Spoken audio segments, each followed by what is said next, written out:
Imagine the following. It's midnight, pitch black outside, and you and your significant other are driving home through the back roads of Point Pleasant, West Virginia. Even with the high beams on, you can't see much further than a few feet in front of the vehicle. Suddenly, you hear a sound like a gale-force wind rustling through the trees. You look around, trying to find the source of the sound, but to no avail. Suddenly, you whip your head back to the road in front of you and see a pair of glowing red eyes pierce through the darkness as a shadowy form lands in front of you, causing you to swerve the vehicle and barely avoid hitting... this? I went through all the trouble of trying to rip off Nightmind and set up a spooky intro for the grand reveal to be this? Look at him! He's adorable! This channel is a disaster. How the hell did our last video manage to get 17,000 views? I guess we're in too deep to pull out now. Game face, on. Welcome to the Cathedral of Shadows, where demons gather. Hello friends, and welcome to the pilot episode for a potential new series that I'm calling Studying Myths and Tales. In this show, we will be examining creatures from the Shin Tensei video game series and comparing them to the real-life myths and legends that spawned them in order to determine how accurately they're portrayed.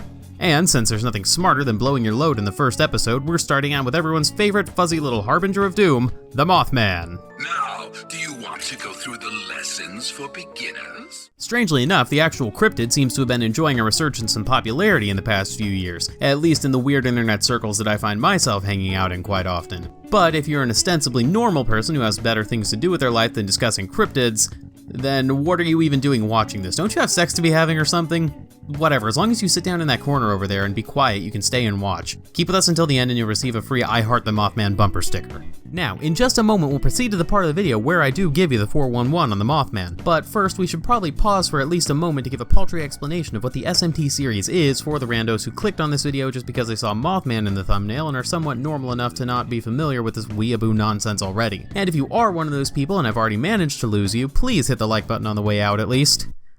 Oh, what's that? They already left? Fine, more bumper stickers for the rest of us. Moving on. So, right, SMT. Shin Megami Tensei is a series of JRPGs in which the player collects monsters based on real-world myths and legends like Jack Frost and the Mothman, or even gods like Krishna and Odin. You collect these creatures over the course of the game and eventually use them, along with the power of friendship, in order to commit deicide and put an end to this year's remix of the Apocalypse. Or if you're playing the Persona spin-offs, you pretend like you actually had a successful love life in high school. Okay, now that I've pissed off both the mainline SMT and Persona fans with these overly reductive explanations that do our already niche fandoms no favors, we can move on to the meat of the video. So without further ado... So, after hours of intense research, I found that the original Mothman sightings took place in West Virginia from November 12, 1966 to December 15, 1967. Though there have been many sightings, each describing the Mothman in their own way, we can at least use the most common descriptors in order to create a loose guideline for what to expect when expecting a Mothman. The most common descriptions amongst those who claim to have seen the Mothman describe it as a bipedal, winged avian humanoid. It is said to be around 7 feet tall with a 10 to 15 foot wingspan. The Mothman is also said to have owl-like traits, glowing red eyes, and is usually described as being either black or gray. Some reports also state that it has no head, with its eyes being located on its chest, and it's said at times to fold its wings in and waddle, which is just the cutest damn thing I have ever heard. The first ever sighting of the Mothman took place surprisingly in Clendon, West Virginia, and not the town of Point Pleasant to which the Mothman is most commonly associated. This incident occurred when 5 men were digging a grave. They said that while they were digging, they spotted a man-like figure in the trees, which then flew low from the trees over their heads. This is commonly attributed as being the first recorded sighting of what would come to be known as the Mothman. However, it is the aforementioned town of Point Pleasant which would come to be known as the central hub for Mothman sightings and Mothman sighting accessories. In fact, the Mothman is so intrinsically linked to the town of Point Pleasant that the town has even erected a statue in its honor and holds yearly Mothman festivals. You hear that, Chupacabra? Where's your statue, huh? You think you're so great, always scaring the shit out of me as a child? Pardon me, I lost track of myself there.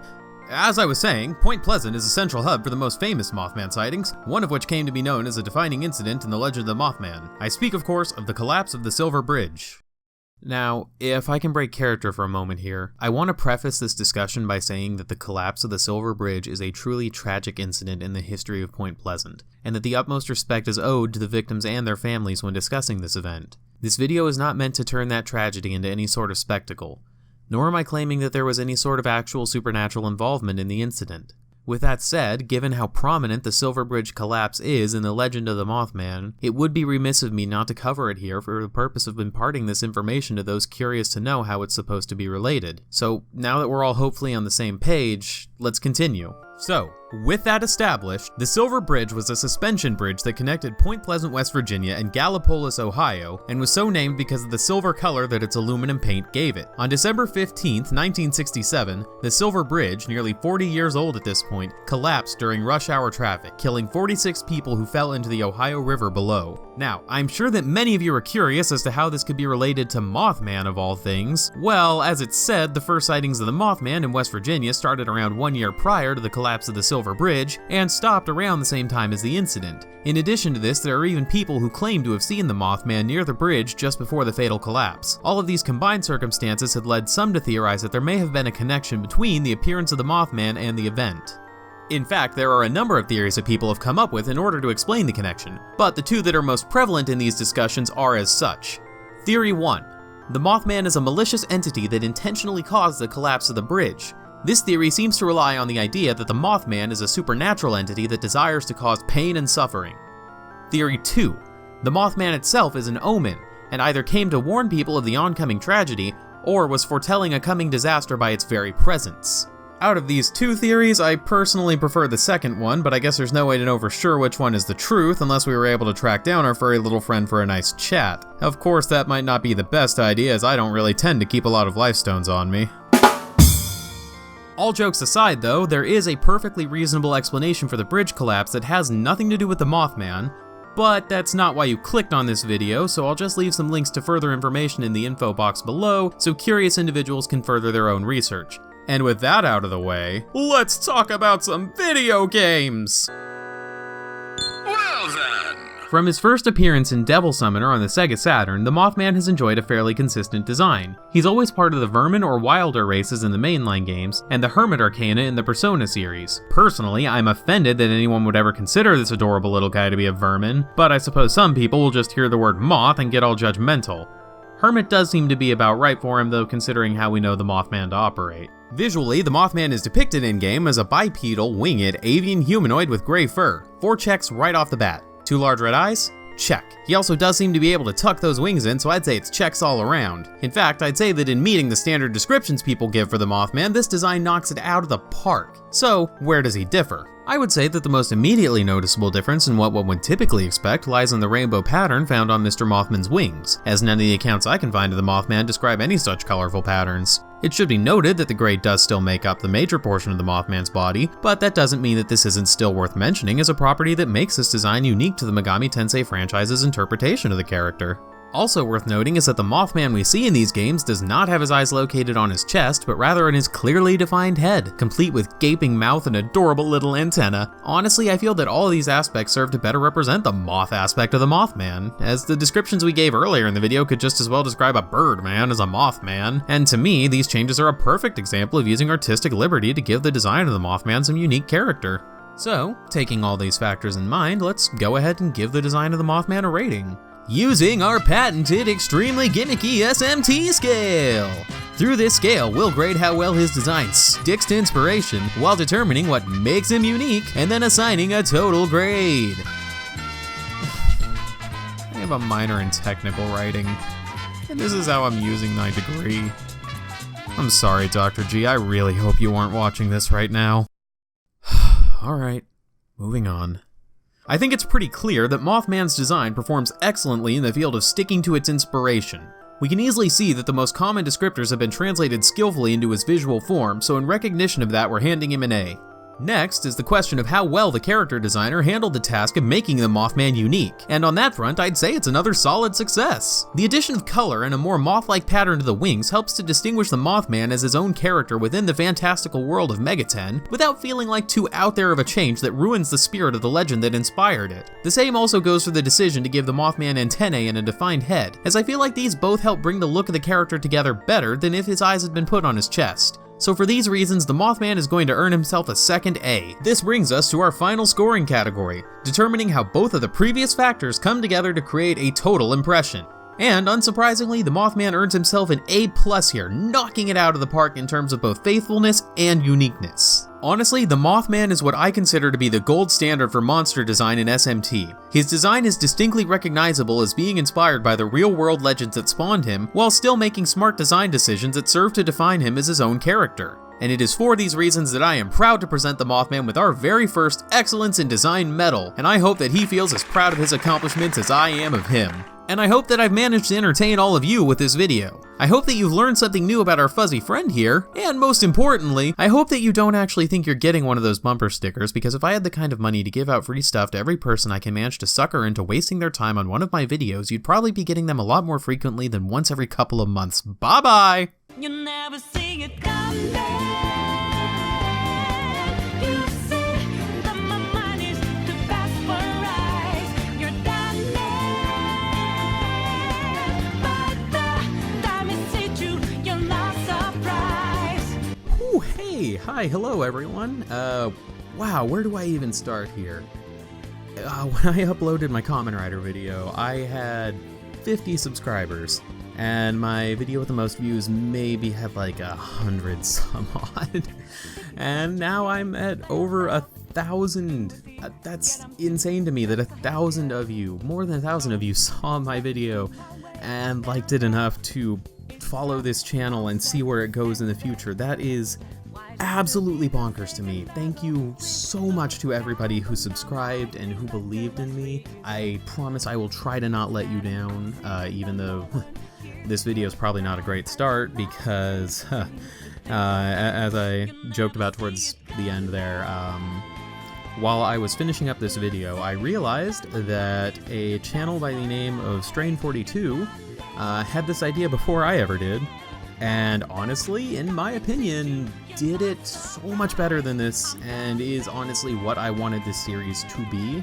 And out of respect for that, I'm not going to continue to step on his toes. I will actually suggest everybody head over and check out his Demonic Compendium series. It is great, and I will leave a comment, or I will leave a link in the description to his channel, because that guy definitely deserves all the love for the great content he has been making. So, as for why this video took so long, especially compared to its relative shortness, to say that life has been getting in the way is kind of an understatement, but to keep a long story short, we were making pretty good progress on getting this thing finished, and then a couple of weeks ago, maybe even a month, I'm not sure how long it's been now, my car got hit while I was crossing a traffic intersection, and she got totaled. That car was completely paid off. I've been driving it since high school, and now I have gone from having no car payment to making a car payment. So that's a lot of fun. That's been a big source of stress. And it's for that reason that I am about to do something that I am disgusted in myself for doing. But given that there are so many of you who have subscribed to my content, if any of you liked it enough that you want to help me out and support me, I have made a Ko-fi account. Coffee, I don't know how you pronounce it, but it's basically a way that if you even want to throw me just a couple of dollars as thanks for, or as a way of showing support, I would really appreciate it. Every dollar helps right now, because things are fun right now. But enough about that, because the more I talk about it, the more I'm disgusted. So the other thing is that I noticed there has been some discussion both from my friends in real life and from some of the people who've been watching my videos discussing the different delivery styles I've used across my videos. And so I wanted to give everyone a sort of chance to let their voice be heard. If you are a fan of the videos I've been making, I'm going to either put a poll on my community page or on my Twitter page, which I will leave a link to in the description, asking everybody what kind of delivery style of mine they prefer. Do you want something like the most recent videos where I am projecting and trying to put in as much energy as possible? Or do you want my conversational tone, sort of like I used in my How to Get Into Comics video? Or do you want somewhere in between where I'm trying to be more into it without sounding fake? For an example of that, check my Ginger Clown video. Honestly, please do that. That video is probably my favorite one that I have made because it is about the world's stupidest horror movie that you've probably never heard of that you absolutely need to watch. Self-plug. Anyhow, other than that, the only other thing I wanted to talk about right now before we close this video out was to respond to some of the more common comments that I got from my Kamen Rider video and just sort of discuss and give responses. So first off, to all the people suggesting that I do that same kind of video for Ultraman or Super Sentai, the problem with that is that my knowledge of Ultraman sort of begins and ends with the first few episodes of the original series and the first few episodes of Nexus. Ultraman is a fun-seeming series, but I've never really put much time into it just because there's so many other shows demanding my attention. I will say that the channel Lost in Tokusatsu made a fantastic video about Ultraman and its sillier moments and why it's worth your time. So I will leave a description to that, hopefully, I will leave a link to that in the description, hopefully. And in general, I wanted to say that this channel, for anybody who subscribed, I want to lay it out on the table. This is not going to be like a Tokusatsu-themed channel. There's chances that Tokusatsu-related content will show up here on the future, but this channel is meant to be sort of a variety show. Just talking about anything that catches my mind that I feel like deserves more information, more attention, etc. I just want to have a platform that I can use to spread the word of things that I feel like aren't getting enough love. Next, there's a lot of you who want to kiss Asians, if you catch my drift. So yeah, again, I very specifically wanted to not mention any sites where you can watch the show, legally or otherwise. Well, there is no legal recourse. Sorry to tell you, everybody who was trying to shill those eBay DVDs, those are bootlegs, I can promise you. I didn't mention anywhere where you can watch the site or watch the show because I didn't want Toei getting mad at me. Lo and behold, within 5 minutes of uploading the video, I got copyright claim anyways, and so they seized whatever hypothetical money I might have made off of it, which might be like, what, $3? Oh no. But it is kind of ironic that, it is what it is, though. That said, to those who say I talked a little too fast in the video, that is something I try to handle all the time, and I'm trying to make more strides in that as I continue to make more videos. I think it's a habit that stuck with me from being in debate club in high school. The longer I talk, especially reading off a script, I will just speed up.